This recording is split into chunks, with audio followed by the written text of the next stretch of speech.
this climate. We know that our resources have been challenged, so any opportunity we can get to get closer to some resources, I think is a great opportunity for us. My name is Glenn Ogilvie, and I'm CEO at the Center for Nonprofit Advancement. We are an association serving about 1,000 nonprofit organizations throughout the greater Washington region. We're providing those organizations with education and training. We're providing them with networking opportunities to share best practices, also advocacy on their behalf, as well as what we call group buying, helping them obtain high-quality goods and services at a more reasonable cost, using the size of the group to negotiate. And the biggest product in our group buying portfolio is health insurance, which has been happening for 27 years. Very progressive and productive plan. So today, I'll share with you that the reason we do all of this and the reason we've done it for 33 years is that we enjoy helping nonprofits to save money, helping them to build their effectiveness and to make connections with each other, with other agencies and cross-sector, which is a part of the reason I had you guys yelling your names and I had our folks up here for the game show.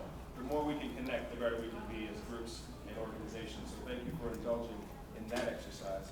I'm going to announce our panelists, and I'm going to give each of our panelists 5 minutes to give an opening, introduction, overview of their agencies before we open up for questions. I hope that we will have a lot of questions. I think we'll give a prize for the person who can stump a panelist with a really tough question or force them to go online or phone a friend. Maybe we'll use one of those game show strategies. So on our panel, we have Reverend E. Terry Lavelle with the U.S. Department of Veterans Affairs. Let's give Reverend Lavelle a round of applause. And then Ben Siegel is with us with the U.S. Department of Labor. Let's give Ben a big round. We are waiting, and we know we will have shortly, at least by the time she's up for 5 minutes, Keisha Salati with the U.S. Department of Health and Human Services.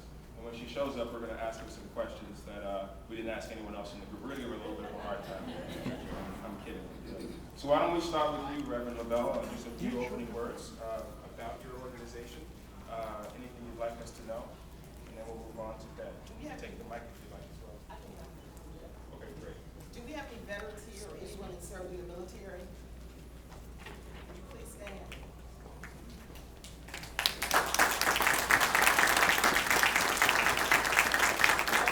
President Obama and VA Secretary, retired General Eric Shinseki, and all Americans, we want to thank you and your families for your service and sacrifice.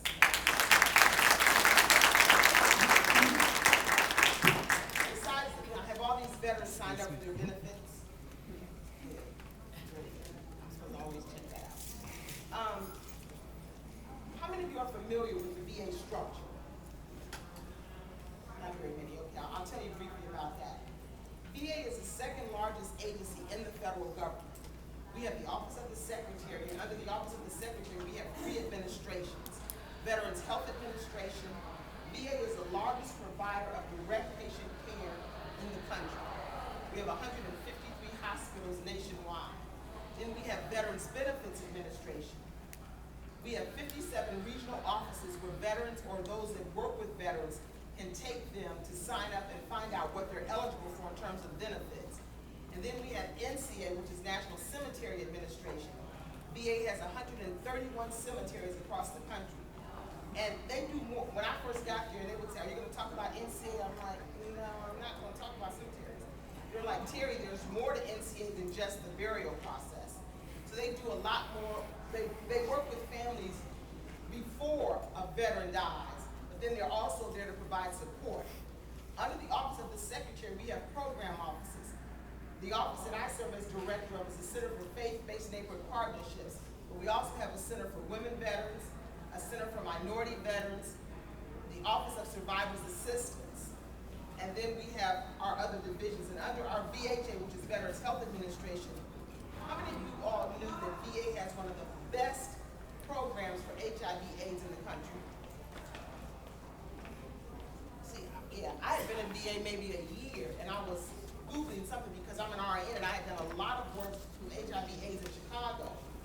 And I was Googling something, getting my slides ready for some presentation, and just came upon the fact that VA had an HIV/AIDS program, but it's one of the best in the country. Now, what our office does, we're created by executive order of the president, so I serve at the pleasure of the president. I'm a presidential appointee.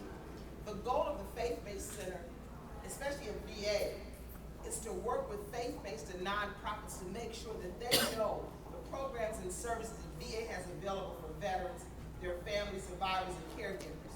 Because when people need help or in crisis, they go to what's familiar, be it their church, their mosque, their temple, their synagogue, or some neighborhood organization that they're familiar with. And so our goal is to make sure that these entities, people like you that work in the community, that serve the community, are aware of what VA has to offer. You don't have to be an expert, but at least if a veteran or a veteran's family member comes to you, you're able to say, okay, if you're having health issues, have you found out what you're eligible for? Have you signed up for your VA health benefits? Have you found out what other benefits you're eligible for? The other big thing is that many veterans don't know what they're entitled to. And so it's important that your organizations know that. You know, I'm sure you've been hearing in the news about a lot of suicide and post-traumatic stress. VA I went to seminary. When I was in seminary, we weren't taught about, even if you did pastoral care and counseling, you didn't talk about post-traumatic stress, you didn't talk about moral injury, you didn't talk about the guilt associated with certain things. And you didn't talk about someone cursing God or being angry at God. Many times veterans will come back from their deployment and they could have been very active in their faith communities, but now they won't return to what they consider a sacred space because of the things they experienced, the things they saw, the things they did. And so I'll come out and talk to a group of clergy or a group of, like in my church in DC, all of our counseling ministry people are PhDs or licensed clinical social workers, but many of them did not train or not experts in the area of post-traumatic stress or the issues associated with the veteran and their family reintegrating. So someone, either I can come out or someone from our mental health, our chaplaincy, or one of our other social work departments will come out and talk to a group of clergy, or if you have a support ministry at your church or your organization, to really help you understand the unique challenges that our veterans are facing. But our big goal is to make sure that faith-based and nonprofits know what VA has to offer, and then to help you navigate the system. You might call me and say, you want to find out about a grant for substance abuse. Well, that's not anything at VA that we do at VA. But in my role as the director of the Faith-Based Center, I'll help you navigate the system so you're just not lost. You don't get a number, and the number rings and rings, and you get a voice. You get a voice that says push 1, push 2. I'll facilitate it so you actually talk to a person that can tell you to do A, B, C, and D. Here's a very important website if anyone's interested in federal grants. It's usagrants.gov. You need to go on that website and sign up so that you'll be alerted to all the federal grants, all the grants within the federal government. There are no special grants or funding for faith-based organizations. All federal grants are competitive. But what we will do is help you facilitate the process. We'll let you know if you sign up for our listserv or any of the center's listservs, when there's a request for proposal, when there's capacity building training, when there are things that will help you write a better grant, what are grant reviewers looking for? So that's a big part of what all the centers, the faith-based centers do, and there are 13 faith-based centers in the federal government, in addition to the White House faith-based office. VA has primarily two grants. It's a grant per diem program, which is only about housing, and then we have what's called SSVF, Supportive Services for Veterans and Families. And this is the first time because VA was mandated by Congress to serve veterans. So we don't really provide services to family members. But the Supportive Services for Veterans and Families grant actually provides money to faith-based and nonprofit organizations that are doing programs for veterans and their families. The first year the grant was $65 million. This year was $85 million. Next fiscal year, it's going to be $100 million. But you need to go to usagrants.gov because that's where all the announcements about federal grants come. And if you sign up, you'll be notified when those grants become available. I'll stop right there. Perfect. So time you have your own internal time. Thank you. Thank you, Reverend Lavelle. We're going to move on now to Ben. Ben Siegel.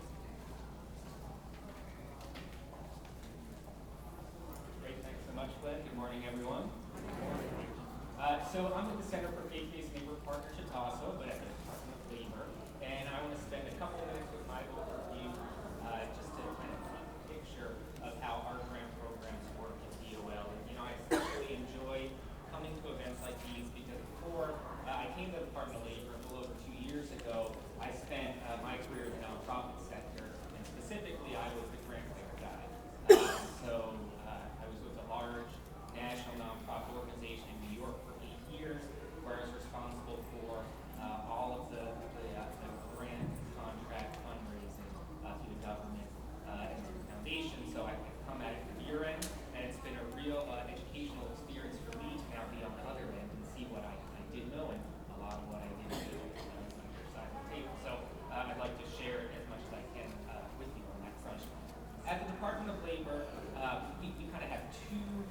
tracks of funding that you should be paying attention to. One is our formula funding. And so within the Department of Labor, we implement what's known as the Workforce Investment Act, and that is the national employment and training programs across the country. And what that funds are the 3,000 one-stop career centers across the country, but also grant programs that are managed by local workforce agencies. So on an annual basis, we distribute about $3 billion in these formula funds to state and local governments. And that funding supports these one-stop career centers. How many of you know about your one-stop centers here in Prince George? The workforce centers. And so that funding supports bricks and mortar, but then it also supports job training vouchers, and especially on our youth employment side, it supports grants to community-based organizations and nonprofits. And so it's really critical that you get to know your local workforce agencies. Here in Prince George's County, it's Economic Development Administration, and in Montgomery County, it's an agency called Montgomery Works, because they control the local federal funds that come down to support local communities. So we have three categories: we have youth, we have adults, and we have dislocated workers. That's how the funding flows, about $1 billion in each pot. So there are ways for you to apply for and access those funds, but it happens at the local or county level. The other category that I want to spend a few more minutes on is our competitive grant programs. And those are the programs that come out from the U.S. Department of Labor, where we compete grants to organizations across the country. And so on an annual basis, we award in the range of about $2 billion across the country. So it's not as big as like the Health and Human Services, but it's a big chunk of funding, and it's something that you should be paying attention to. So the $2 billion goes out in the form of various different types of grant programs. And before I highlight a couple of them, let me just provide some quick overviews of some of the kind of main characteristics of all of these grant programs. First and foremost, we want to pay attention to the schedule. You know, when are these grant programs announced? When are these awarded, etc. Most of our grants, most of them, not all the $2 billion, but most of it, operates on what's known as a program year. You know, we have a lot of different years in government. There's the fiscal year, which is October to September. Of course, there's the good old calendar year, which no one seems to use anymore. But the program year for the Department of Labor is July 1 through June 30. The reason that that's important is because all of our grants that follow the program year at the discretion level and competitive level, which is most of them, have to be awarded by June 30. And we tend to kind of get everything done at the very last minute there. So if you work your way backwards, if the grants have to be awarded by the end of June, typically we need to get them in. We need the application submitted to us by kind of late April, early May. Some of them may be into early June, but this right now is like the heart of the season for all of our grant deadlines. And then backing up one more step, that means that most of our grants are announced kind of in January, February, March, some even in December at the end of the calendar year. So as you think about Department of Labor grant programs, you know, you want to get these seasons in mind. So usually kind of the summer and the fall is when you're thinking about your programs, when you're strategizing, designing them, and then it's the end of the year into January, February, when you want to start looking for those announcements. And Terry mentioned grants.gov. If you just sign up and you request Department of Labor announcements, you'll get them. So that's one key characteristic, that the site or the schedule. The other thing is that all of our grants require partnerships. We now no longer have any grants where it's just a single organization that applies just to support its own work. So all of our grants require some type of consortium. In many cases, one of your consortium partners has to be your local workforce development agency, so the Prince George's County Development Agency, or if you're in Montgomery County, Montgomery Works, you need some type of relationship with them. Oftentimes you need some type of training provider, whether it's a community college, whether it's a nonprofit that has a training program, some type of training provider. And then in all of our cases, you need employees. So it's really critical, you know, that you have employer partners who you're working with to design your programs, and then hopefully and eventually, you know, they're hiring the people that you're training. And so it's important to keep in mind that you can be either a lead applicant, if that's the way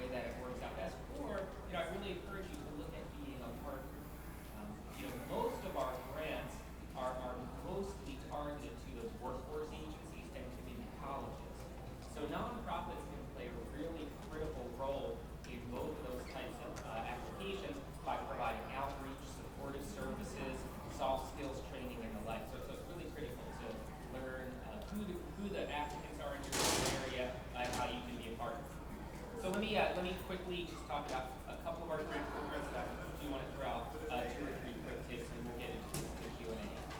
Many of our grant programs in the Department of Labor are organized around what I would call people. So they're kind of population focused. So we have a series of grants focused on formerly incarcerated or ex-offenders. And most of these grants are either for youth or for adults who have been released from incarceration within the past year. These grants are perfect grants for nonprofit organizations. If you're working with this population in your community as part of your nonprofit, you can be a lead applicant here. The grant awards range in kind of the 1 to 1.3 million amount for a grant, which is usually a 2.5 to 3 year grant period. So we have several different grants for ex-offenders. We have a number of grants for veterans. So we do a lot of partnership with the VA. At the Department of Labor, we have a vets agency, Veterans Employment and Training Service. And we do a couple of different programs for veterans. So if you're working with veterans in your community, take a look at these grants. They also go to nonprofits. We have one that's out right now, one of the ones that's running on a later cycle. It's due in June, I think it's mid-June, and that's our Veterans Workforce Investment Program. So you can take a look at that one. We have a number of grants for at-risk youth. Youth Build is one of the best known grants. It's been around for a number of years.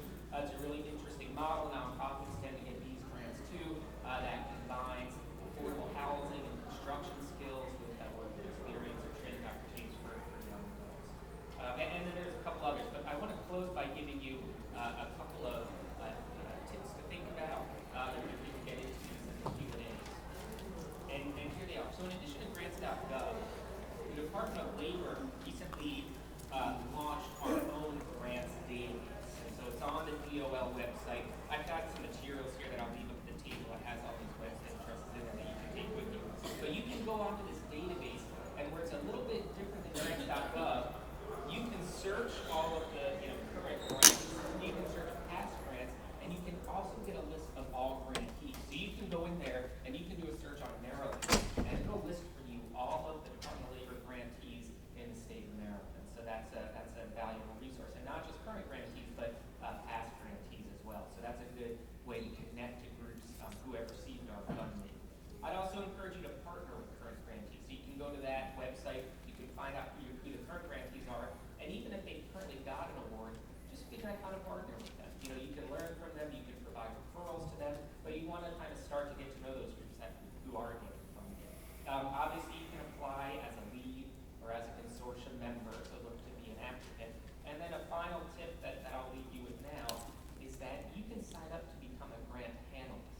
So you can kind of get on the other end. And so you can be a reviewer for our grants. The way that our grants get reviewed is that we have panels of 3 people. 2 of those people are non-governmental officials. And so we often look for people who know communities and know programs who can review our grants. So people who understand the needs of populations, who understand supportive services, outreach, and the like. And so you can go through a process to sign up to be a grant reviewer. And not only does that help us, assign better scores for our applications, but that's good for you because it gets you kind of into the exercise of seeing what these applications look like and what makes good ones and what makes bad.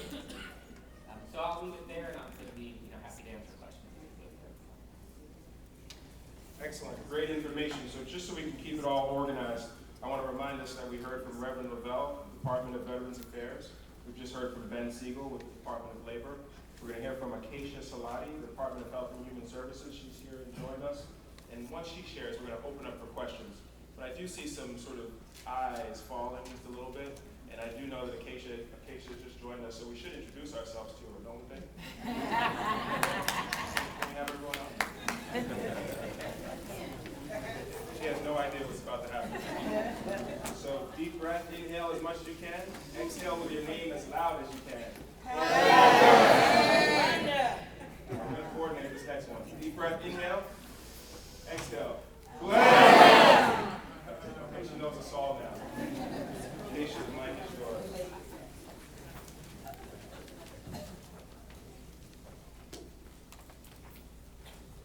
So, good morning. As Glenn said, my name is Acacia Salati, and I am the Deputy Director of the Center for Faith-Based and Neighborhood Partnerships at the Department of Health and Human Services. I'm going to talk about maybe make 3 basic points for the morning.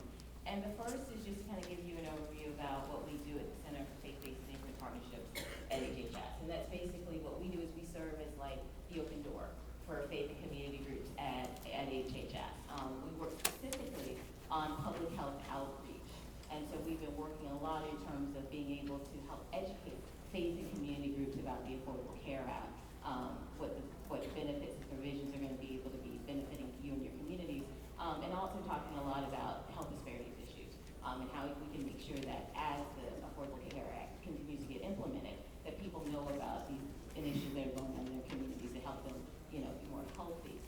In that realm, what we do is not just grants, which are important. I mean, we don't administer grants, but in terms of Department of Health and Human Services with grants, but we also do things like civic partnerships. And so I kind of want to talk about the civic partnership part, and then we can then segue into the actual grant processes, and those come out through different divisions. One of the things that we have is a program. We have a public-private partnership with Walgreens. How many of you all are familiar with Walgreens? Yeah, everybody in the room. Exactly. Well, Walgreens this year donated 300,000 seasonal flu vouchers to the Department of Health and Human Services. And what they did was they worked with people in our organization and people in the Office of Minority Health to be able to provide those free vouchers for people in local communities. And so what Walgreens will do is that if your congregation or your community group wants to put together a seasonal flu clinic for people who are uninsured, they will go into your community and set it up. And whether you have 20 people, whether you have 500 people, Walgreens will provide vouchers for that. So that is another kind of way that we work in terms of civic partnerships. We're not providing any funding, but what we're doing is we're providing a service for your local communities, and that funding then can be used in different ways. The second thing I want to talk about is, I mentioned before about the Affordable Care Act. One of the things that's going to be happening with the Affordable Care Act is the expansion of Medicaid. And what that means is that there are going to be a lot of people in your community who have not been covered by health insurance who are now going to be covered, particularly childless adults, young men, young women who don't have children, who before were not covered, but now are going to get covered. And the thing about this, and that's important to people in this room, is that CMS, Center for Medicare and Medicaid, are really looking for prominent congregations and community groups to be able to help with that enrollment. They've done an extraordinary job with Medicare, but the thing is that now all of a sudden they're having to reach vulnerable, hard to reach people that they've not usually had to work with. And so how do we make sure that we drill down and we go into the barbershops and the beauty salons and the community organizations and kind of interact with these people and making sure that they understand that they're covered now.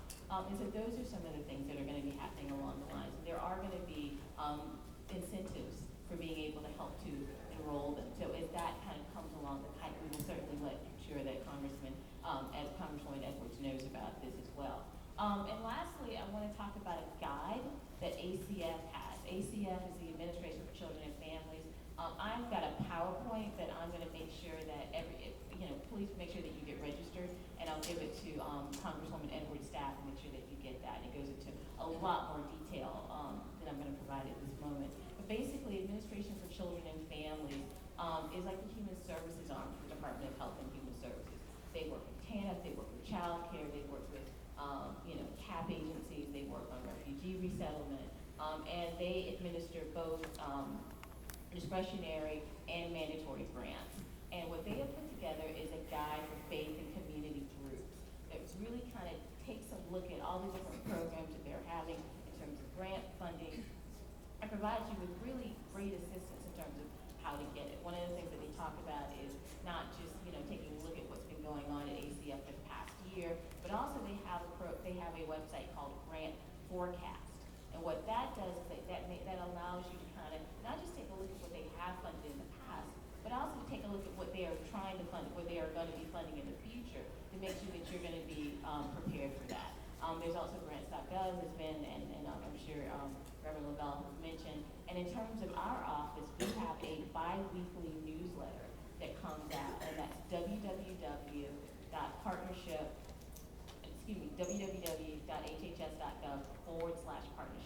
So once again, that's www.hhs.gov/partnership. That's a newsletter, and with that newsletter is a listing of all the current grants at the Department of Health and Human Services that are available for faith and community groups. The resource at ACF, things that are going on at Walgreens, the things that are going on through the Center for Medicare and Medicaid. These are different types of programs that are examples not only